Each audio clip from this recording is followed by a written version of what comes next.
নমস্কার, খবর শুনছেন ইন্ডিয়া নিউজ টিভি থেকে।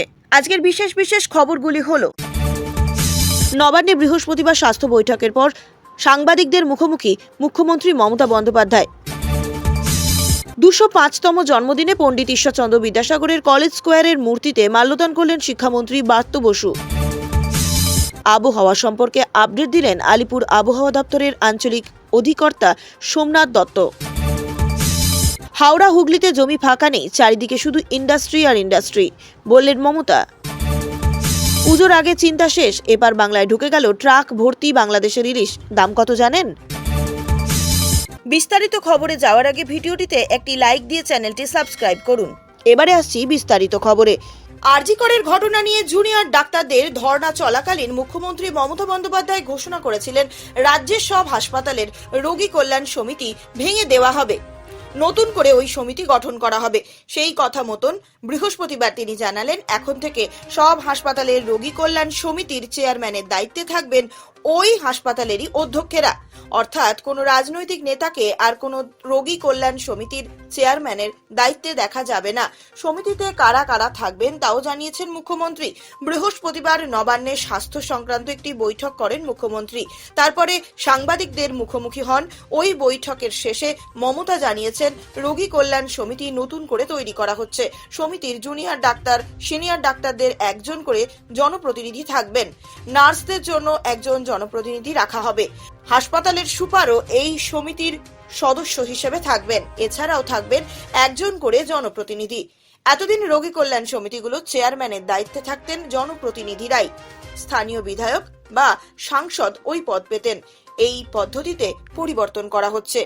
আরজি কর হাসপাতালে রোগী কল্যাণ সমিতির চেয়ারম্যান পদে ছিলেন শ্রীরামপুরে তৃণমূল বিধায়ক সুদীপ্ত রায়। আরজি করে দুর্নীতির মামলা তদন্তে তার বাড়িতে হানা দেয় সিবিআই। আরজি কর আবহে রোগী কল্যাণ সমিতিতে নানান অনিয়মের অভিযোগও প্রকাশ্যে আসে। তারপরেই সমিতি ভেঙে নতুন করে গড়ার কথা জানিয়েছেন মমতা, যা এবারে বাস্তবায়িত হচ্ছে। বৃহস্পতিবার নবান্নের বৈঠকে যোগ দিয়েছিলেন মুখ্য সচিব মনোজ পন্ত, মুখ্য স্বাস্থ্য আধিকারিক, রাজ্যের স্বাস্থ্য দপ্তরের শীর্ষকর্তা এবং শীর্ষ আধিকারিকেরা ছিলেন বিভিন্ন সরকারি হাসপাতাল এবং মেডিকেল কলেজের অধ্যক্ষরা। এছাড়া জেলা স্বাস্থ্য আধিকারিকেরাও ভার্চুয়াল মাধ্যমে এই বৈঠকে যোগ দিয়েছিলেন। আরজি কর আন্দোলনের আবহে মমতা ঘোষণা করেছিলেন, রাজ্যের স্বাস্থ্য সংক্রান্ত নিরাপত্তার ক্ষেত্রে 100 কোটি টাকা বরাদ্দ করা হবে। কোন কোন ক্ষেত্রে কিভাবে সেই টাকা খরচ করা হবে তা নিয়ে আলোচনা হয়েছে বৃহস্পতিবারের বৈঠকে।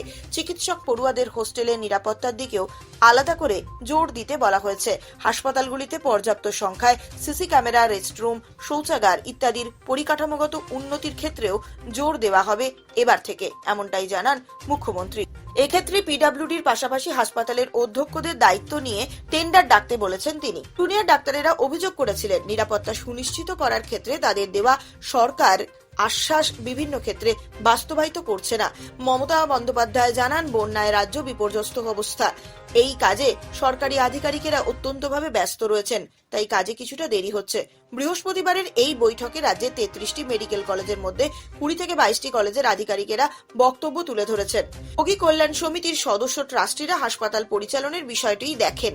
হাসপাতালে সঠিকভাবে পরিচালনা করার জন্য তহবিলের টাকা কোথায় আসবে, কিভাবে খরচ হবে, কিভাবে কোন কোন খাতে ব্যবহার করা হবে তা নিয়ে সিদ্ধান্ত নেয় এই সমিতি। বিদ্যাসাগর মহাশয়ের এই জন্মদিন অনুষ্ঠানে ব্রাত্য বসু কি বললেন, আসুন আমরা শুনে নেব। গত 100 বছর আগেও বিদ্যাসাগর তার মৃত্যুর যখন শতবর্ষ হলো, 1920-তে বা 2020-তে যখন 200 বর্ষ হলো, তখনও তিনি প্রাসঙ্গিক।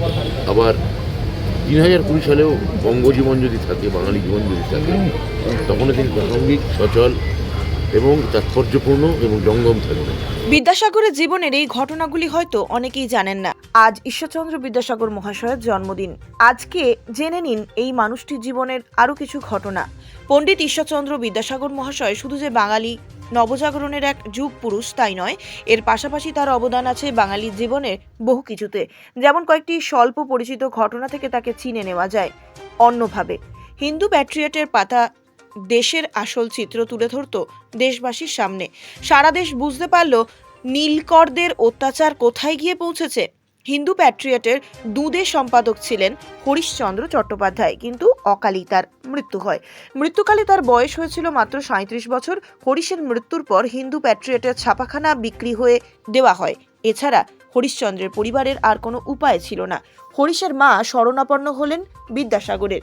বিদ্যাসাগর গিয়ে ধরলেন কালীপ্রসন্ন সিংহকে। তিনি 5,000 টাকায় প্রেস আর কাগজের স্বত্ব দুটোই কিনে নিলেন।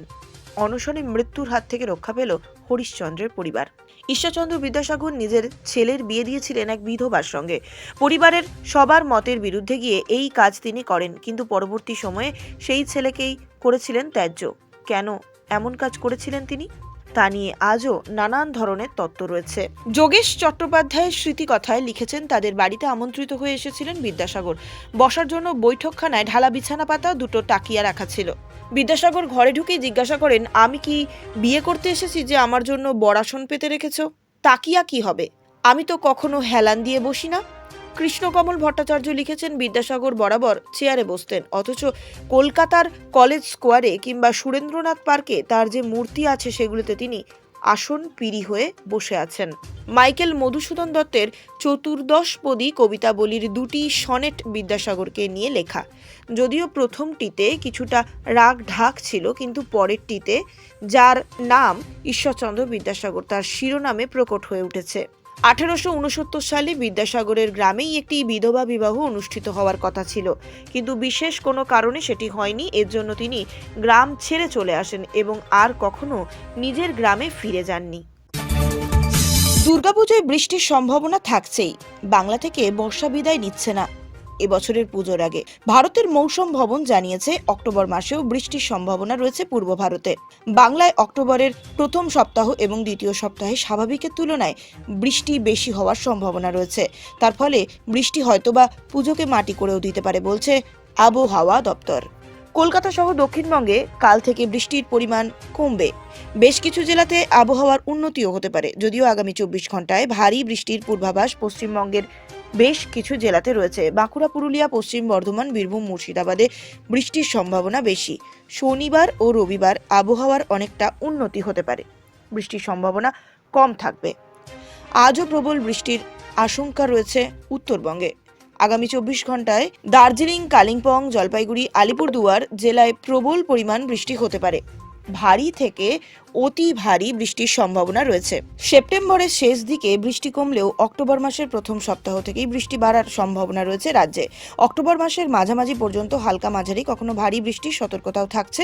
অক্টোবর মাসের 15 তারিখের পর বৃষ্টি কমতে পারে বলে জানাচ্ছে আবহাওয়া দপ্তর। বর্ষা বিদায় নিতে পারে বাংলা থেকে। হুগলিতে জমি ফাঁকা নেই, চারিদিকে শুধু ইন্ডাস্ট্রি, বললেন মমতা। বৃহস্পতিবার জেলা ও রাজ্য প্রশাসনের কর্তাদের সঙ্গে বৈঠক করেছেন মুখ্যমন্ত্রী মমতা বন্দ্যোপাধ্যায়। সেই বৈঠকের পর রাজ্য শিল্পের ভবিষ্যৎ কি তা নিয়ে ইঙ্গিত দিলেন তিনি। জানালেন, হাওড়া হুগলিতে জমি ফাঁকাই নেই। বর্ধমান রোড ধরে ফেরার সময় তিনি দেখেছেন দুপাশে কোনো জমি খালি নেই, সব জায়গায় শিল্প হয়েছে। মমতার কথায় টোটালি শিল্প। বৈঠকে মুখ্য সচিব মনোজ পন্থ, মুখ্যমন্ত্রীর উপদেষ্টা আলাপন বন্দ্যোপাধ্যায় ছিলেন। সম্প্রতি কলকাতায় সেমি কন্ডাক্টর প্ল্যান্ট গড়ে তোলার বিষয়ে প্রধানমন্ত্রী নরেন্দ্র মোদী ও মার্কিন প্রেসিডেন্ট জো বাইডেনের কথা হয়েছে। এই নিয়ে আগেই উচ্ছ্বাস প্রকাশ করেছেন মমতা বন্দ্যোপাধ্যায়। এদিন মুখ্য সচিব মনোজ পন্থ বলেন, আমেরিকান কনসাল জেনারেলের সঙ্গে বৈঠক হয়েছে। সেমি কন্ডাক্টর কিভাবে হবে না সেটা নিয়েও কথা হয়েছে। ওদের কি ভাবনা চিন্তা আছে সেই বিষয়টা ওদের কাছে জানতে চাওয়া হয়েছে। মমতা আরও বলেছেন, বাংলা শিল্প সম্মেলনের আগে একটা রোডম্যাপ তৈরি করা হবে। দুবাইয়ের লুলু গ্রুপও আসছে, তাদের জন্য জমিও রেডি রাখা হয়েছে। পাশাপাশি সেমি কন্ডাক্টর প্ল্যান্ট নিয়ে মুখ্যমন্ত্রীর মন্তব্য, এটা বাংলার জন্য একটা বড় অ্যাচিভমেন্ট। এই কাজটা আমাদের ওয়েবেল 3 বছর ধরে করছে। এই প্রকল্পে বাংলায় প্রচুর মানুষ চাকরি পাবেন বলে আশাবাদী তিনি। রাজ্যের স্বাস্থ্য সুরক্ষার বিষয় নিয়েও এই বৈঠকে আলোচনা করা হয়। মমতা জানান, দ্রুত গতিতে রাজ্যের সরকারি হাসপাতালের সুরক্ষা সংক্রান্ত পরিকাঠামো গড়ে তোলার কাজ চলছে। ইতিমধ্যেই 100 কোটি টাকা বরাদ্দ করা হয়েছে। মুখ্যমন্ত্রী এটাও জানান, হাসপাতালের সুরক্ষায় এখন থেকে বায়োমেট্রিক অ্যাটেন্ডেন্স চালু করা হবে।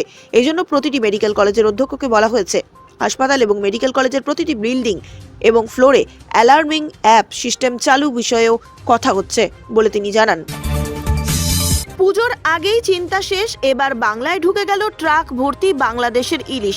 দাম কত জানেন? পুজোর আগে বাংলাদেশের পদ্মার রূপলি শস্য পড়তে চলেছে বাঙালির পাতে। পেট্রোপোল দিয়ে ভারতে প্রবেশ করলো ইলিশ বোঝাই ট্রাক। দুর্গাপুজো উপলক্ষে বাংলাদেশ সরকার ভারতে 2420 মেট্রিক টন ইলিশ রপ্তানির অনুমতি দিল। পেট্রোপোল বন্দর দিয়ে বৃহস্পতিবার ভারতে এসে পৌঁছলো পদ্মার রূপলি ইলিশ। বাংলাদেশ সরকারের ইলিশ রপ্তানির খবরে ভোজন রসিক বাঙালি তো বেজায় খুশি। দুর্গাপুজোর আগে বাঙালিদের পাতে এবার পড়বে বাংলাদেশের পদ্মার রূপলি শস্য ইলিশ। বাংলাদেশ সরকার 2420 মেট্রিক টন ইলিশ রপ্তানি করবার জন্য 49টি রপ্তানিকারক সংস্থাকে অনুমতি দিয়েছে। প্রাথমিকভাবে পেট্রোপোল সীমান্ত দিয়ে বাংলাদেশ থেকে ভারতে আজ 2টি ট্রাকে করে ইলিশ এসে পৌঁছলো। বন্দর সূত্রে খবর, আগামী মাসের 12 তারিখ পর্যন্ত ধাপে ধাপে মোট 2420 টন ইলিশ এসে পৌঁছবে ভারতে। এখনো পর্যন্ত 2টি ট্রাকে করে 8 থেকে 9 টন ইলিশ মাছ এসে পৌঁছেছে। বৃহস্পতিবার আরও কয়েক টন ট্রাক ভারতে আসতে পারে বলে রপ্তানিকারক সংস্থা সূত্রে খবর